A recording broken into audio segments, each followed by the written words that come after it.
možete li nam objasniti riječ samopouzdanje i pouzdanje u Allaha? Čovjeku je potrebno da ima jedno i drugo. Možete li napraviti paralelu između toga i objasniti? Oslonac na Allaha i samopouzdanje nisu kontradiktorni. Znači čovjek može se osloniti na Allaha i može imati samopouzdanje.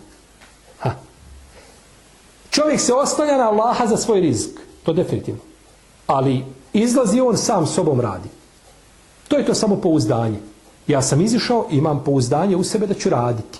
Ali sam se oslonio na koga? Na Gospodara za ođer. Pa to nije znači, te dvije stvari nisu oprečne.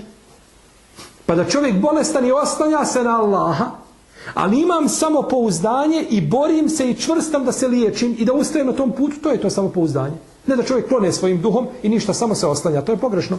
Jer mora nešto raditi.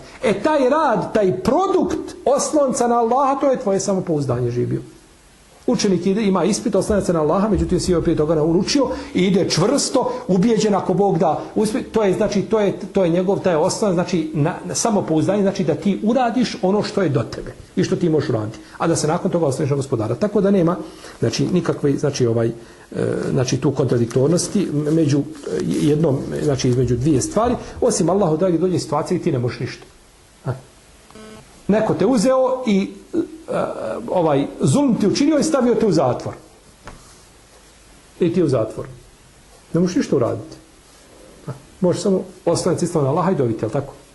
Ali ne možeš ništa uraditi i do tebe da ti izješ tog zatvora.